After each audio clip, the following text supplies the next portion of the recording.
Hello, welcome to AFL Tonight. I'm Drew Jones. These are our top stories. The party continues in Brisbane as the Lions celebrate their back-to-back premierships. The Cats may have been beaten on the field, but their creativity off it remains. We bring you all their colour of the post-season wrap-up. And Christian Petracca flies into Adelaide as the trade season starts to hot up. It's great to have your company on the season finale of AFL Tonight. Brisbane's premiership party has continued with players gathering for Mad Monday to celebrate their stunning 47-point win over Geelong in the grand final. Talk of a legendary Lions three-peat is already gathering steam, while a star briefly weighed in on his future. The Premiership Cup in tow for Mad Monday. 2 flags now for much of the group. Just as many hours of sleep for Cam Rayner.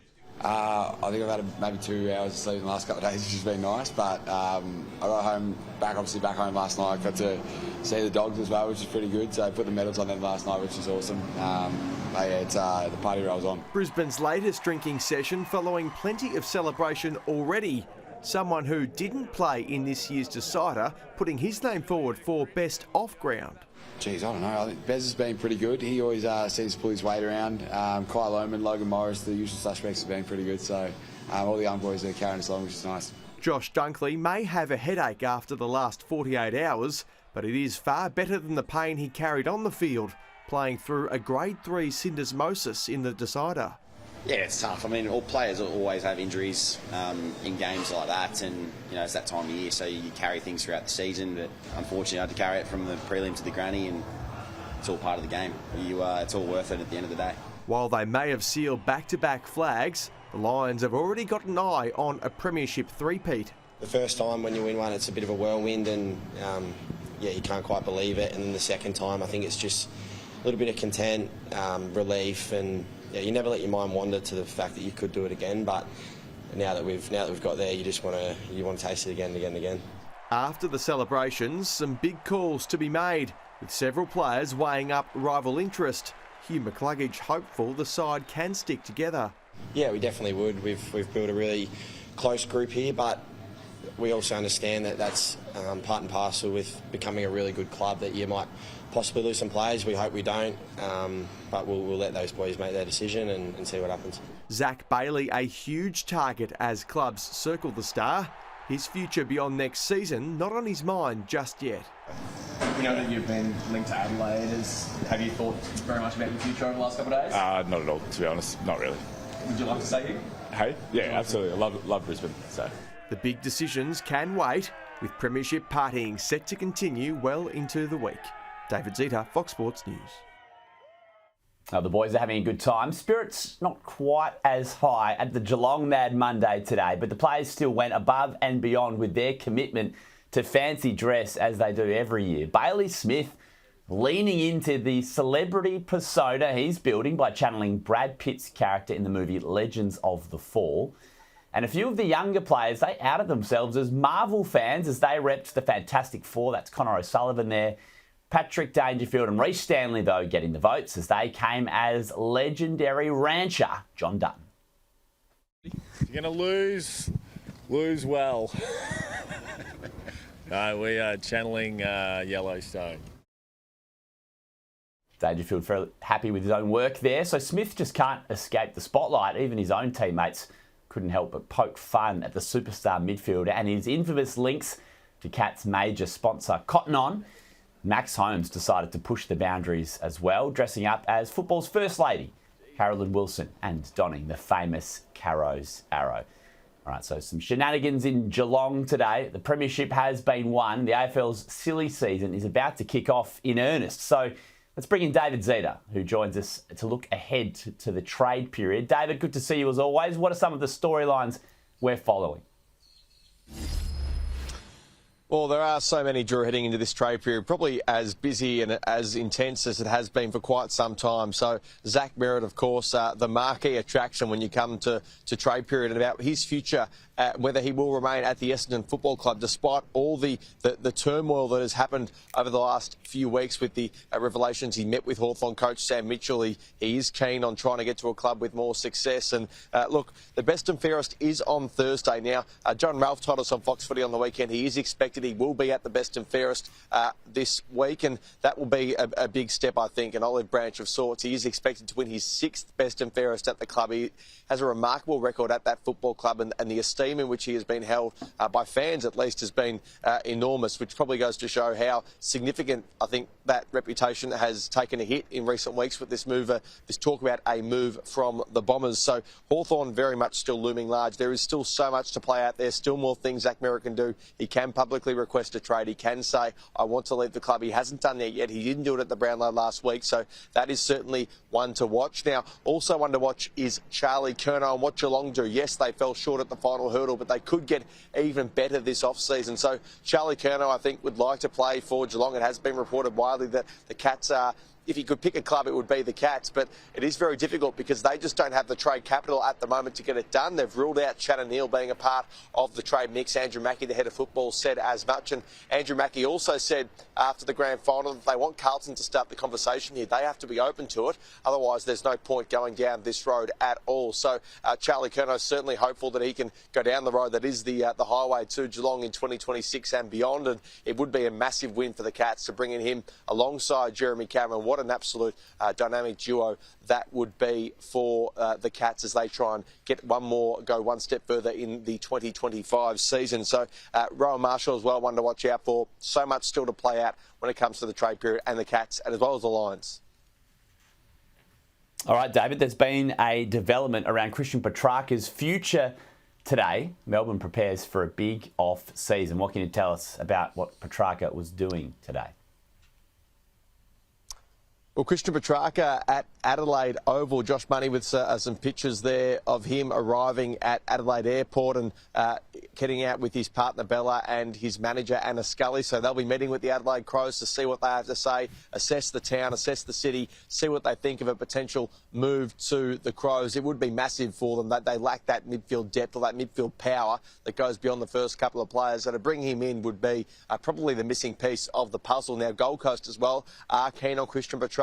Haven't been able to get in front of him just yet, but hopefully that happens soon as well. I think the stakes and the idea of this happening is far more likely this year than it was last year. Last year, Melbourne were adamant you are not going anywhere despite what you want to do and the fact that you want to leave. You are staying put. This time around, a new coach, a new CEO, a new president coming in. There is a whole raft of change, and I think they are far more open to it now than they were. Still so much to play out before trade deadline in a couple of weeks' time, Drew.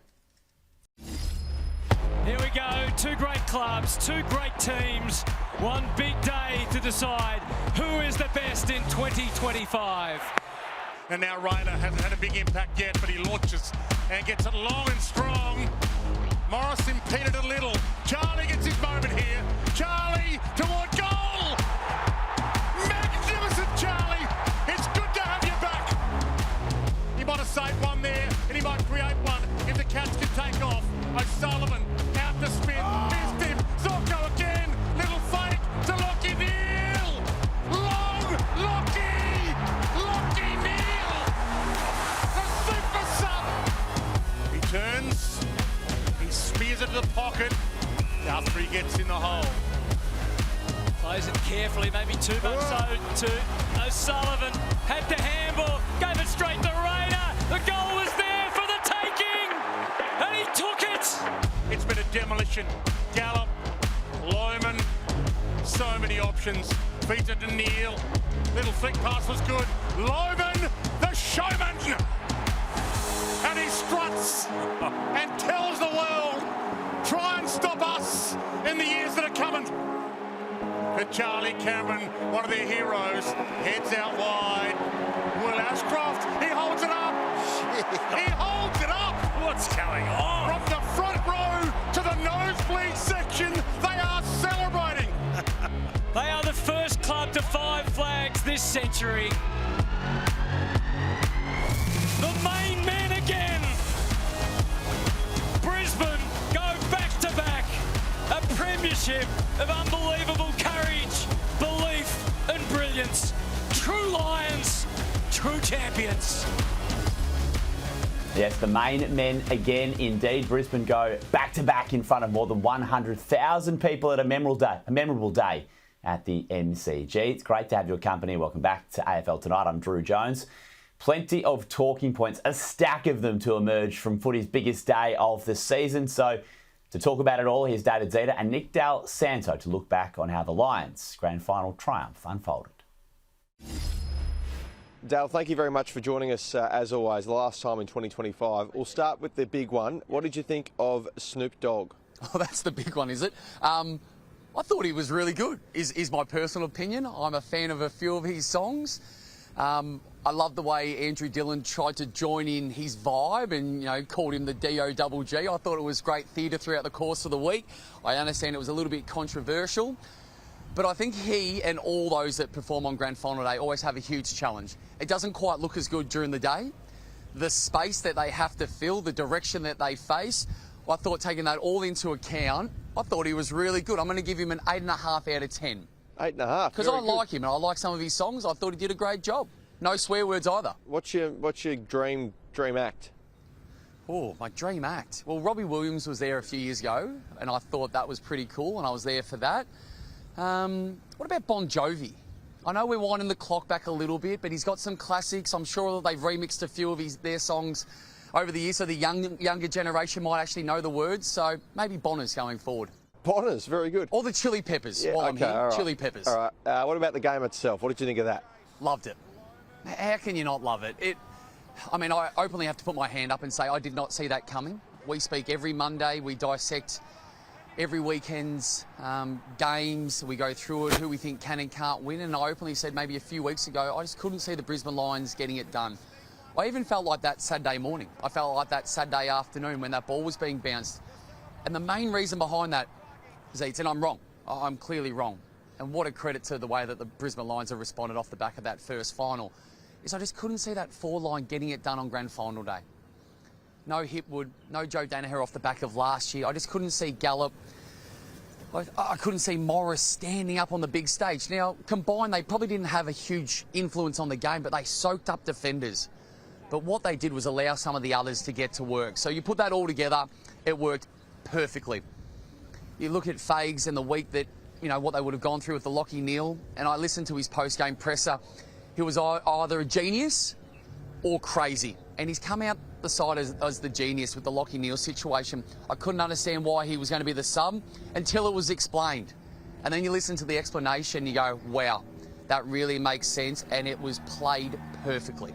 And the Brisbane Lions, where do they rank for you in terms of the modern era's great sides? Because they've won back-to-back flags, they've been in the last 3 grand finals. They've done quite a good job to build up quite the credentials. Yeah, I heard Ryan Lester speak yesterday. He was a little bit dusty, I must admit, real dusty. So I was sort of trying to join his words together.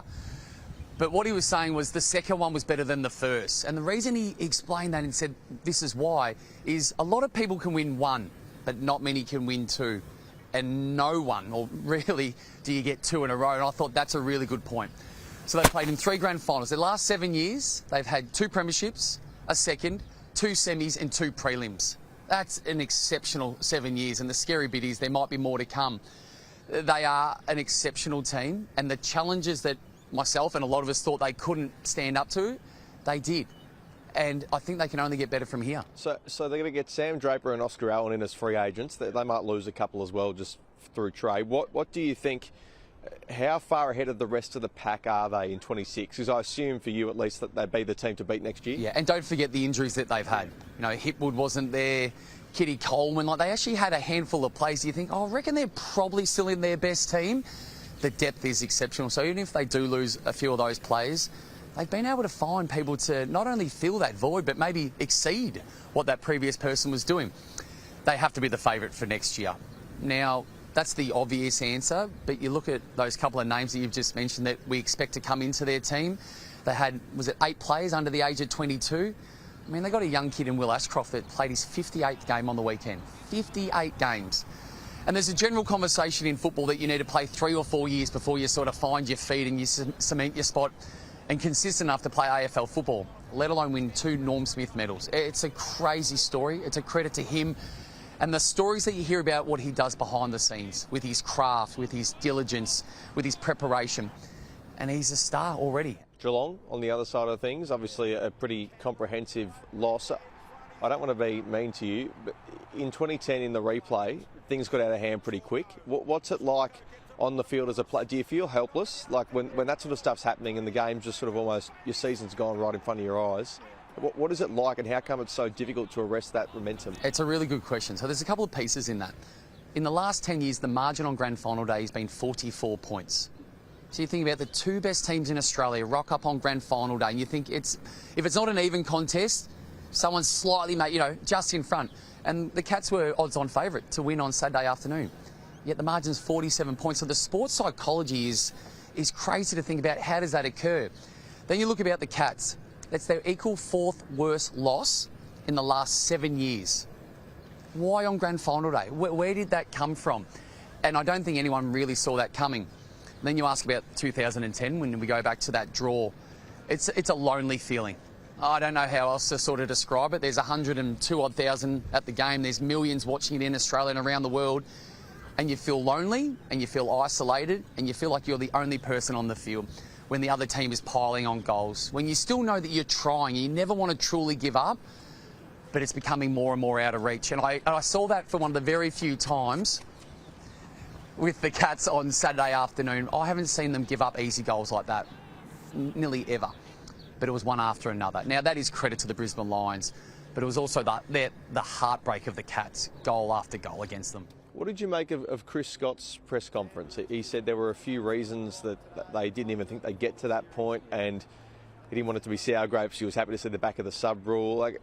There was a few little storylines in there he didn't want to expand on, though. What did you make of it watching on? There was a couple of thoughts that I had. So first of all, the way that Patrick Dangerfield spoke post-game. As Australians, we don't celebrate second, and that's just reality of the industry that we're in. But that doesn't take away from how hard it is to get there. It's hard to do it once, let alone what the Cats have done for, 20-odd years, 21-odd years. It is exhausting. I can only imagine the exhaustion they must have and the emotional toll it must take year in, year out. To one, give yourself a chance, but when it doesn't come off, the heartbreak that you must have. But I think we'd all be silly to think that they maybe won't be there again next year. They're just a team that just rocks up year after year. And then we go to Chris Scott. I thought he said what he had to say and nothing more. I think the whole presser went for about 8 minutes. He ended it. Chris Scott always does a great job to control his own narrative. I mean, he goes into those press conferences and it's like a politician. They might ask a question, but he'll answer whatever he wants and he'll go on a tangent. He'll acknowledge the opposition and understand what they were trying to do, and then he'll just say his piece. And I thought he handled himself, to the minimum level. Like, he said what he had to say and then he pretty much got out of there. So I don't know if you can ask a lot more of a coach post a grand final loss in the way that played out. And so looking ahead to, we speak about Brisbane's recruits. Geelong, they're going to be pretty active players, it looks like, in the trade period. If you had to pick between Rowan Marshall and Charlie Curnow, they might not have that luxury, but what do they need more? What do they need, the Cats, to take the next step and win that grand final as opposed to losing it by? I think we had this chat in the last couple of weeks with the teams that were getting knocked out throughout the final. He said, what do they need? I know Saturday didn't go to plan, nowhere near it, but they're not miles off. So I don't think they're like desperation stakes. If you can bring in Charlie Curnow, of course you would. So who does that mean that gets squeezed out? Maybe it's Shannon Neal. Someone has to go out the other side. Maybe they play a 3-tall system. Patrick Dangerfield's there as well, so maybe you've got sort of 4 key style plays. They've got a few things up their sleeve. Is it Rowan Marshall? Do they need another ruck? Now, the interesting one on the weekend was they bring in Reece Stanley, but Blitz halves rucks the majority of it. Then Reece Stanley gets subbed out instead of Jeremy Cameron, who has a broken arm. So maybe there's a story within that about who's their ruck and what's their long-term play with that. I think if they were going to get either of them or both of them, that instantly makes them better, though. Will Ashcroft said on the stage when he got the Norm Smith for the second time that they'd have a good week and then they get straight back to preparing to go again next season. How rare is that in a young kid at his age to have that sort of maturity and professionalism and drive? Well, a week goes pretty quick when you're socialising with the boys' eats. I'd be shocked if they were back at it within a week. Maybe you'd stop drinking within, after a week. You're feeling a bit dusty, but I think there's a bit, and I've never experienced the premiership piece, but I've been to that day in a lot of prelims. It is exhausting. That you also need the physical rest. Maybe there's 2 or 3 weeks in just letting your body just recoup. But the one that I remember is the mental side of it, just getting away from football, because it is all encompassing. But he's a unique kid, and I don't know him personally, but you hear all these stories. I know that he's got all these, special apps and he does all that sort of stuff, but maybe he's the new age kid, and the evidence says whatever he's doing is probably working. So if he takes 1 week, for example, let's say that's true, doesn't mean it suits and works for everybody else, but you'd love to think that they enjoy it. He's a young kid. They won't come around every year. We think it will for the Lions for the next couple, but you'd like to think that he gets to enjoy it along the way as well. All right, thanks, boys. That just about brings us to the end of the show and indeed the season for AFL Tonight. But before we go, we can bring in David Zeta for one last time. David, season 2025 has come to a close. What's been your highlight of the year? It might sound cheesy, Drew, but working with this team is probably the highlight. No team does more with fewer people than this team does. So a few thank yous. Obviously, I'm sure you'll pick up as well afterwards. But the directors who helped put this show to air, unbelievable. Obviously, Sam Squires and Sarah Carraglu, who have done hosting duties at times to help us be at the ground, to bring you all the latest information from the ground. Steph Clarkson joined us, Drew, when you were away getting ready to become a father, and she was a breath of fresh air and positivity. She was fantastic in the office. She was fantastic on air, and I look forward to working with her a lot more in the near future. Josh Bristow has kept us across the Queensland portfolio. Mon Vanderheyden's kept us across the South Australian portfolio as well. We've had a midweek tackle guest every week, and Mon Island, who is the producer of midweek tackle, has been a big part in making that happen. So thank you to Monica. And also, Drew, thanks to you. You have been a very, very good person to learn off, a great person to be alongside. No one is as diligent or as professional or as polished as you when it comes to this caper, and I think I'm very fortunate to be able to call you a friend. You may not have made me the godfather of your son, which has upset me, but I very much enjoy your company regardless. I'm sure Tony Escott and Simon Conway, two of the other key people who make this show run, you've probably got them to thank as well, so I'll leave it over to you. All right, Zeds, appreciate your kind words. Watching your development over this year and the last couple of years has been a genuine pleasure. And, of course, your work on the tribunal, sensational as always. So well done. A big year for you, David Zeta, and particularly across Fox Footy as well. So we need a rose between the two thorns on the show, and that, of course, is Ruby Slicer, who expertly juggled her captaincy duties at the Pies at AFLW level with working on AFL Tonight. So we appreciate that. Our regular experts give so much colour to our program. As always, Nick Dal Santo, who we heard from just there, and Will Schofield have provided the very best analysis in the business. So thank you so much to all of our regular analysts on the program. We firmly believe we have the best pitches of any football program around the country. And of course, that's thanks to Tony Escott, our camera operator. Another stellar season for you, Esky. And special thanks to our producer, Simon Conway, who's always working away in the background. He steers the ship for us on AFL Tonight. And also, of course, he had the vision to make the show bigger and bolder than ever in our 10th season, broadcasting live from games in Victoria. And our sincerest thanks finally goes to everyone who's tuned in throughout the year. We hope you enjoyed watching it as much as we enjoyed bringing it to you day in, day out. See you next season.